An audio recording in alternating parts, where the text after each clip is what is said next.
कर जनगण मन अधिनायक जय हे भारत भाग्य विधाता पंजाब सिंधु गुजरात मराठा द्राविड उत्कल गंगा विंध्य हिमाचल यमुना गंगा उज्जल जलसि तरंगा तब शुभ आए जाए तब शुभ आशीष मांगे जाहे तब जय गाथा जनगण मंगलदायक जय हे भारत ಹಾಗೂ ನಾಗರಾಜ್ ಸರ್ ಅವರು ಹಾಗೂ ಸಂಪತ್ ಸರ್ ಹಾಗೂ ನಾಗರಾಜ್ ಸರ್ ನಾವು ಅವರು ಸಹಪಾಠಿಗಳು ಜೊತೆಗೆ ಓದಿರೋರು ಯಾವುದೇ ಸಾಮಾಜಿಕ ಯಾವುದೇ ಇದರಲ್ಲಿದ್ರೂ ನಾವಿಬ್ಬರು ಎಲ್ಲೋದ್ರೂ ಜೊತೆಗಿರ್ತೀವಿ ಅಂತ ಸ್ನೇಹಿತರು ಅಬೂಬಕ್ಕರ್ ಅವರು ಹಾಗೂ ನಮ್ಮ ಗುರುಗಳು ನಾವು ನಮ್ಮ ಗುರುಗಳೇ ಅವರು.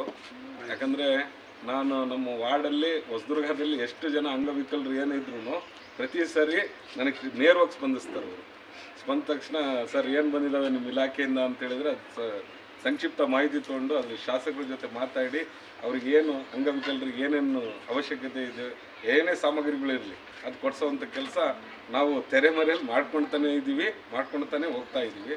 ಮತ್ತು ಇನ್ನೊಂದೇನು ಸಂತೋಷದ ವಿಚಾರ ಅಂತೇಳಿದ್ರೆ ಇದೊಂದು ಕುಟುಂಬ. ನೀವೆಲ್ಲ ಮನೆಯಲ್ಲಿ ಎಲ್ಲ ಜವಾಬ್ದಾರಿಗಳಿರ್ತವೆ, ಎಲ್ಲ ಎಲ್ಲ ಜವಾಬ್ದಾರಿ ನಿರ್ವಹಿಸಿ ನಿಮಗೆಲ್ಲ ಈ ವೃದ್ಧಾಪ್ಯಕ್ಕೆ ಸೇರಿಸ್ತಾರೆ ಜನ.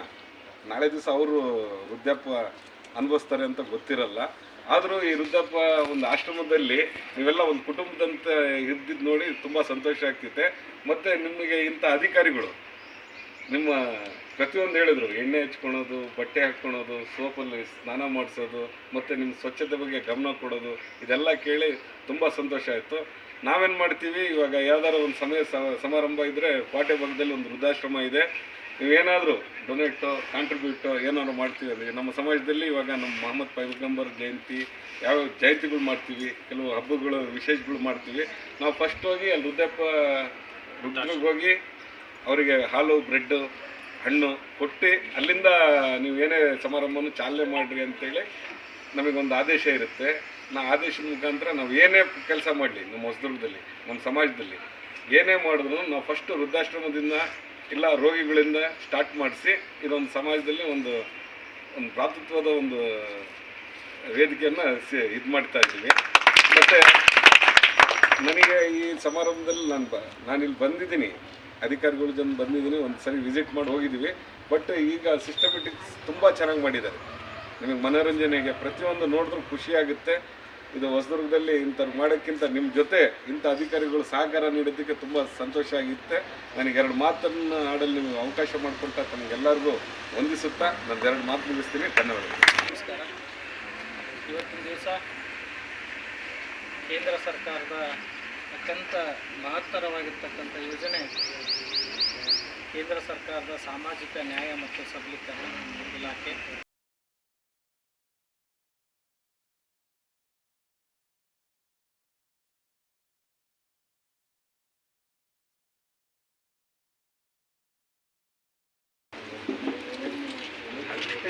ಎಲ್ಲರಿಗೂ ನಮಸ್ಕಾರ. ನಮ್ಮ ಹಿರಿಯ ನಾಗರಿಕರು,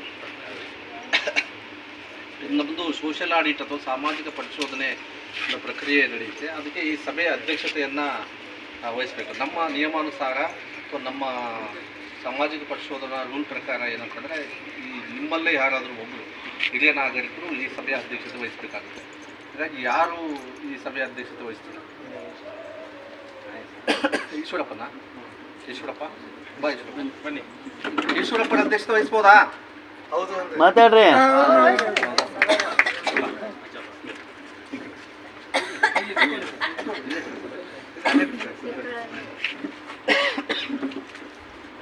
ಓಕೆ.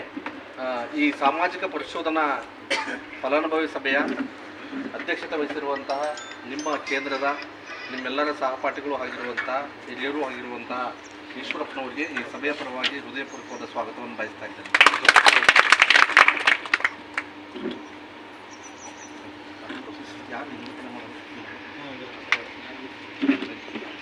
ನೀವು ಅಲ್ಲೇ ಇರಬೇಕು. ಎಲ್ಲರಿಗೂ ನಮಸ್ಕಾರ. ಈ ದಿನ ನಮ್ಮ ಕೇಂದ್ರ ಸಾಮಾಜಿಕ ನ್ಯಾಯ ಮತ್ತು ಸಬಲೀಕರಣ ಇಲಾಖೆ, ಚಿತ್ರದುರ್ಗ ಜಿಲ್ಲಾ ಪಂಚಾಯಿತಿ ಹಾಗೂ ಮಹಿಳಾ ಮತ್ತು ಮಕ್ಕಳ ಅಭಿವೃದ್ಧಿ ಇಲಾಖೆ, ಸ್ಥಳೀಯ ತಾಲೂಕು ಪಂಚಾಯಿತಿ ಕಾರ್ಯಾಲಯ ಮತ್ತು ನಮ್ಮ ವಿಕಲಚೇತನರ ಮತ್ತು ಹಿರಿಯ ನಾಗರಿಕರ ಸಬಲೀಕರಣ ಇಲಾಖೆ ಇವರ ಸಂಯುಕ್ತ ಆಶ್ರಯದಲ್ಲಿ ನಮ್ಮ ಸಾಮಾಜಿಕ ಪರಿಶೋಧನಾ ಫಲಾನುಭವಿಗಳ ಒಂದು ಏನು ಸಭೆಯನ್ನು ಇವತ್ತು ಆಯೋಜನೆ ಮಾಡಿದ್ದೀವಿ. ಈ ಒಂದು ಸಭೆಯ ಅಧ್ಯಕ್ಷತೆಯನ್ನು ಶ್ರೀಯುತ ಹಿರಿಯ ನಾಗರಿಕರಾಗಿರ್ತಕ್ಕಂಥ ರಾಮಚಂದ್ರಪ್ಪನವರು ವಹಿಸ್ಕೊಂಡಿದ್ದಾರೆ. ಅದೇ ರೀತಿ ಎಲ್ಲ ನಮ್ಮ ಗಣ್ಯರು ಕೂಡ ಈಶ್ವರಪ್ಪನವರು ವಹಿಸ್ಕೊಂಡಿದ್ದಾರೆ. ಎಲ್ಲ ಗಣ್ಯರು ಕೂಡ ಬೆಂಗಳೂರು ಮತ್ತು ಚಿಕ್ಕಮಗಳೂರು ಹಾಗೂ ನಮ್ಮ ನಾಗರಾಜ್ ಸರ್ ಅವರು ಸತತ 3 ದಿನಗಳಿಂದ ಈ ಒಂದು ಕೇಂದ್ರದಲ್ಲಿ ಸಾಮಾಜಿಕ ಲೆಕ್ಕ ಪರಿಶೋಧನೆಯನ್ನು ನಡೆಸಿ ಈ ಕೇಂದ್ರದ ಎಲ್ಲ ಚಟುವಟಿಕೆಗಳು, ಇದರಲ್ಲಿ ನಡೀತಾ ಇರತಕ್ಕಂಥ ಕಾರ್ಯಕ್ರಮ, ಮೊದಲನೇದಾಗಿ ಅನ್ನದಾಸೋಹ, ನಮ್ಮ ಹಿರಿಯ ನಾಗರಿಕರ ಏನು ಸೌಲಭ್ಯಗಳಿದ್ದಾವೆ ಅದನ್ನು ತಲುಪಿಸುವಂಥ ಕೆಲಸ ಈ ಸಂಸ್ಥೆ ಮಾಡ್ತಾ ಇದೆಯೋ ಇಲ್ವೋ ಅಂತ ಹೇಳ್ಬಿಟ್ಟು ಸತತ 3 ದಿವಸದಿಂದ ಕಾರ್ಯಕ್ರಮವನ್ನು ಮಾಡ್ತಾಯಿದ್ದಾರೆ, ತಪಾಸಣೆಯನ್ನು ಮಾಡ್ತಾಯಿದ್ದಾರೆ.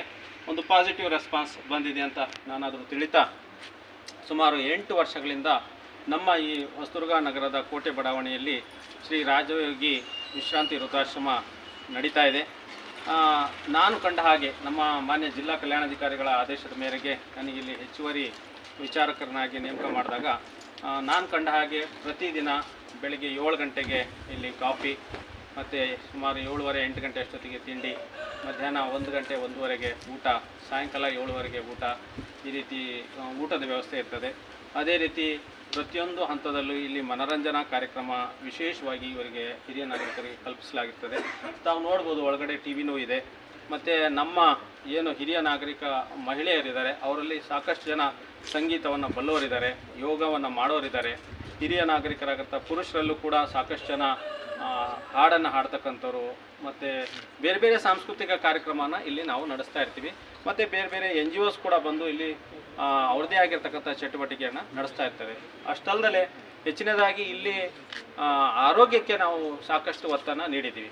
ನಮ್ಮ ಸಾರ್ವಜನಿಕ ಆಸ್ಪತ್ರೆ ಹೊಸದುರ್ಗ ಆಗಿರ್ಬೋದು ಅಥವಾ ನಮ್ಮ ಆಶಾ ಕಾರ್ಯಕರ್ತರಾಗಿರ್ಬೋದು, ಅವರ ಮೂಲಕ ಕಾಲಕ್ಕೆ ಪ್ರತಿ ವಾರ ಹೆಲ್ತ್ ಚೆಕಪ್ಪನ್ನು, ಆರೋಗ್ಯ ತಪಾಸಣೆಯನ್ನು ನಾವು ಮಾಡಿಸ್ತಾ ಇರ್ತೀವಿ.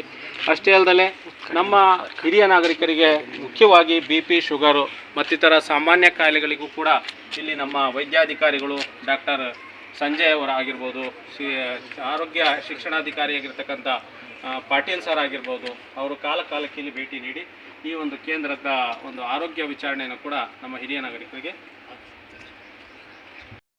ಕೂಡ ಹೆಚ್ಚಿನ ಒತ್ತನ್ನು ಕೊಟ್ಟು ನಾವು ಈ ಒಂದು ಕೇಂದ್ರವನ್ನು ನಡೆಸ್ತಾ ಇದ್ದೀವಿ. ಅದೇ ರೀತಿ ನಮ್ಮ ತಾಲೂಕು ಪಂಚಾಯಿತಿಯ ಸಿಬ್ಬಂದಿ ಆಗಿರ್ಬೋದು, ಆರೋಗ್ಯ ಇಲಾಖೆ ಸಿಬ್ಬಂದಿ ಆಗಿರ್ಬೋದು, ಅಥವಾ ತಾಲೂಕು ಕಚೇರಿಯ ತಹಸೀಲ್ದಾರ್ ಅವರ ಕಚೇರಿಯ ಸಿಬ್ಬಂದಿ ಆಗಿರ್ಬೋದು, ಮಹಿಳಾ ಮತ್ತು ಮಕ್ಕಳ ಅಭಿವೃದ್ಧಿ ಇಲಾಖೆಯ ಕಚೇರಿ ಆಗಿರ್ಬೋದು, ಪ್ರತಿಯೊಂದು ಇಲಾಖೆಯ ಸಿಬ್ಬಂದಿಗಳು ಈ ನಮ್ಮ ವೃದ್ಧಾಶ್ರಮಕ್ಕೆ ಕಾಲಕ್ಕೆ ಅವರು ಭೇಟಿ ನೀಡ್ತಾ ಇರ್ತಾರೆ. ನಮ್ಮ ಹುಟ್ಟುಹಬ್ಬ, ಮದುವೆ ಕಾರ್ಯಗಳಲ್ಲಿ ಅವ್ರನ್ನೂ ಕೂಡ ತೊಡಗಿಸ್ಕೊಂಡು ಪ್ರತಿ ವರ್ಷ ಒಂದು ವಿಶೇಷವಾಗಿರ್ತಕ್ಕಂಥ ಕಾರ್ಯಕ್ರಮವನ್ನು ಇಲ್ಲಿ ಹಮ್ಮಿಕೊಳ್ಳೋದ್ರ ಮೂಲಕ ನಾವು ನಿಮ್ಮೊಂದಿಗೆ ಇದ್ದೀವಿ ಅಂತಕ್ಕಂಥ ಭಾವನೆಯನ್ನು ವ್ಯಕ್ತಪಡಿಸಿ, ಹಿರಿಯ ನಾಗರಿಕರು ತಾವು ಅಬಲರಲ್ಲ ಸಬಲರು, ತಾವು ದೇಶದ ನಿರ್ಮಾಣ ಮಾಡೋದರಲ್ಲಿ ಹೆಚ್ಚಿನ ಒಂದು ಶ್ರಮ ತಮ್ಮದು ಇರುತ್ತೆ ಅಂತಕ್ಕಂಥ ಮನೋಭಾವನೆಯನ್ನು ಅವರಲ್ಲಿ ಮೂಡಿಸಿ ಸದಾ ಚಟುವಟಿಕೆಯಿಂದ ಇರುವಂತೆ ಎಲ್ಲ ಇಲಾಖೆಯ ಸಹಯೋಗದಲ್ಲಿ ಈ ನಮ್ಮ ರಾಜಯೋಗಿ ಸಿದ್ಧಾರ್ಥ ವಿಶ್ರಾಂತಿ ವೃದ್ಧಾಶ್ರಮ ನಡೀತಾ ಇದೆ ಅಂತ ಹೇಳಿದರೆ ತಪ್ಪಾಗಲಾರದು. ಈ ಒಂದು ವೃದ್ಧಾಶ್ರಮದಲ್ಲಿ ಸುಮಾರು 25 ಜನ ವೃದ್ಧರು, ಅಂದರೆ ವಯಸ್ಸಾಗಿರ್ತಕ್ಕಂಥ 60 ವರ್ಷ ಮೇಲ್ಪಟ್ಟ ಹಿರಿಯ ನಾಗರಿಕರು ಇಲ್ಲಿ ಜೀವನವನ್ನು ಮಾಡ್ತಾ ಇದ್ದಾರೆ. ಅದರಲ್ಲಿ ಪುರುಷರು ಇದ್ದಾರೆ ಮತ್ತು ಮಹಿಳೆಯರು ಇದ್ದಾರೆ. ಮತ್ತು ಇಲ್ಲಿ ವಿಶೇಷವಾಗಿ ಯೋಗಾಸನ ಮಾಡಿಸೋಕ್ಕೆ ಒಬ್ಬ ಸ್ಟಾಫ್ ಇದೆ, ಆರೋಗ್ಯ ಚೆಕಪ್ಪಿಗೆ ಒಬ್ಬ ವೈದ್ಯರು ಬರ್ತಾರೆ. ಅಷ್ಟೇ ಅಲ್ಲದೆ ಮಾನಿಟರಿಂಗ್ ಮಾಡೋಕ್ಕೋಸ್ಕರ ರುದ್ರೇಶ್ ಸರ್ ಅವರು ಯಾವಾಗಲೂ ಇಲ್ಲಿ ಪ್ರತಿದಿನ ಉಪಸ್ಥಿತರಿರ್ತಾರೆ. ಈ ರೀತಿ ನಮ್ಮ ಒಂದು ಹಿರಿಯ ನಾಗರಿಕರ ಒಂದು ಆಶ್ರಮ ಇಲ್ಲಿ ನಡೀತಾ ಇದೆ. ಇಲ್ಲಿ ಸ್ಥಳೀಯ ಒಂದು ಏನು ನಮ್ಮ ಏರಿಯಾದ ಈ ಒಂದು ಕೋಟೆ ಬಡಾವಣೆಯ ಸಾರ್ವಜನಿಕರು ಕೂಡ ಹಾಗಾಗಿ ಬಂದು ಇವರ ಯೋಗಕ್ಷೇಮವನ್ನು ನೋಡ್ತಾ ಇರ್ತಾರೆ, ವಿಚಾರಿಸ್ತಾ ಇರ್ತಾರೆ. ಹಾಗಾಗಿ ಅತ್ಯಂತ ಚೆನ್ನಾಗಿ ಯಶಸ್ವಿಯಾಗಿ ಈ ಒಂದು ಆಶ್ರಮ ನಡೀತಾ ಇದೆ ಅಂತ ಹೇಳಿ ನನ್ನನ್ನು ಪ್ರಾಸ್ತಾವಿಕ ನುಡಿಯನ್ನು ಮಾಡಲಿಕ್ಕೆ ಅವಕಾಶ ಮಾಡಿಕೊಟ್ಟ ಎಲ್ಲರಿಗೂ ನಮಸ್ಕಾರ ಮಾಡಿ ನಾನು ಮಾತು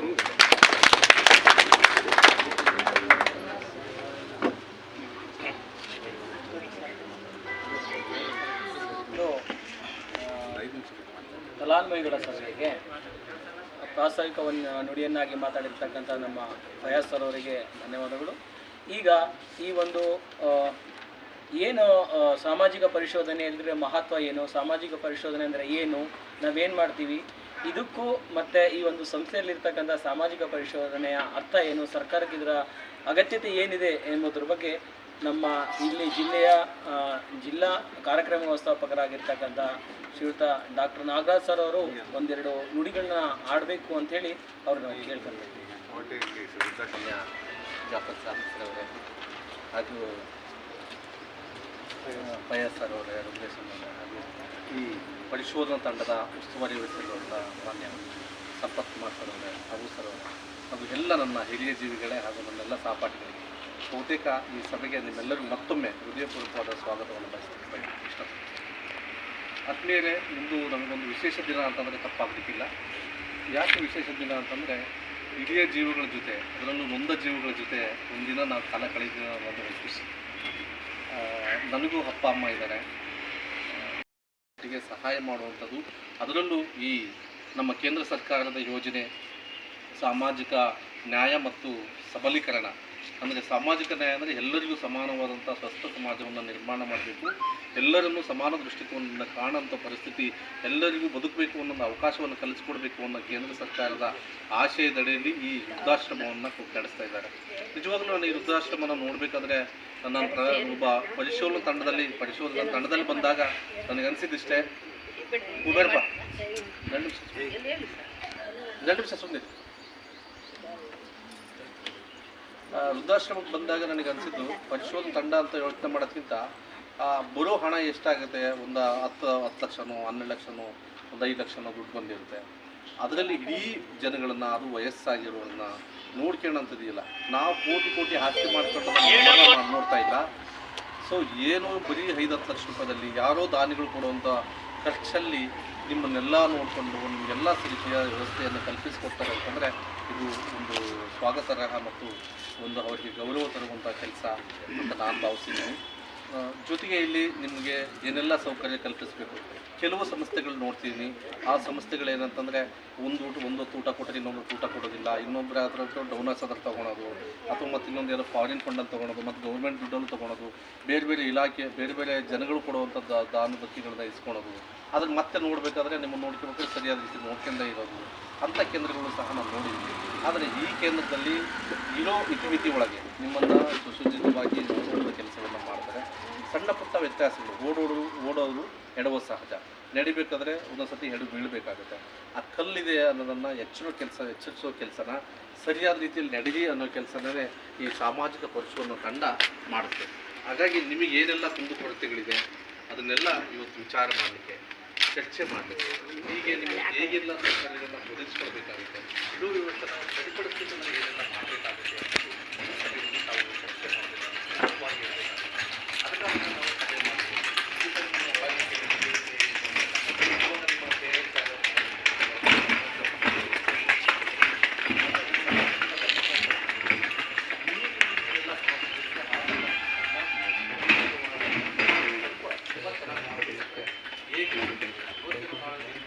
ನಾಳೆ ಇನ್ನೊಬ್ಬ ಯಾರು ವಯಸ್ಸಾದವರು ಬರ್ತಾರೆ, ಅವ್ರಿಗೆ ಹೇಗೆಲ್ಲ ವ್ಯವಸ್ಥೆಗಳು ಇದ್ರೆ ಚೆನ್ನಾಗಿರುತ್ತೆ ಅನ್ನೋದನ್ನು ನಿಮಗೆ ಸಲಹೆಗಳು ಕೊಟ್ಟರೆ ಆ ಸಲಹೆಗಳನ್ನು ಸರ್ಕಾರ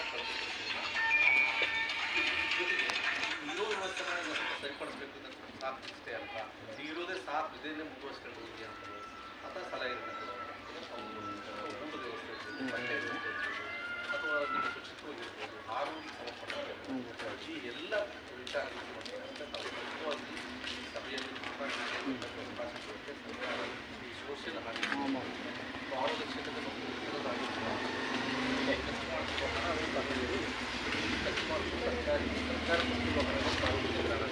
ಆ ಸಾರ್ವಜನಿಕ ಹಣನ ಇಲ್ಲಿ ಖರ್ಚು ಮಾಡ್ತಿದ್ದಾರೆ ಅಂದರೆ ಅದರ ಉಪಯೋಗ ಸಾರ್ವಜನಿಕರಿಗೆ ಅಥವಾ ನಿಮ್ಮಂಥ ಹಿರಿಯ ಜೀವಿಗಳಿಗೆ ಆಗಬೇಕು ಅನ್ನೋ ಉದ್ದೇಶದಿಂದ ಇಲ್ಲಿ ಸೋಷಿಯಲ್ ಆಡಿಟನ್ನು ನಾವು ಮಾಡ್ತಾ ಇದ್ದೀವಿ. ಈ ಸಾಮಾಜಿಕ ಪರಿಶೋಧನೆಯಲ್ಲಿ ನಿಮ್ಮ ಬಂದಿರುವಂಥ ಅನುದಾನದ ಲೆಕ್ಕವನ್ನು ನೋಡ್ತಾರೆ. ಹಾಗೂ ನಮಗೆ ಸರ್ಕಾರದ ಕೆಲವು ನಿಯಮಗಳನ್ನು ಹೇಳಿದ್ದಾರೆ, ಹೇಗೆಲ್ಲ ಸೆಂಟರ್ಗಳಿರಬೇಕು, ಹೇಗೆಲ್ಲ ನಡ್ಕೊಂಡು ಹೋಗ್ತಿದ್ದಾರೆ.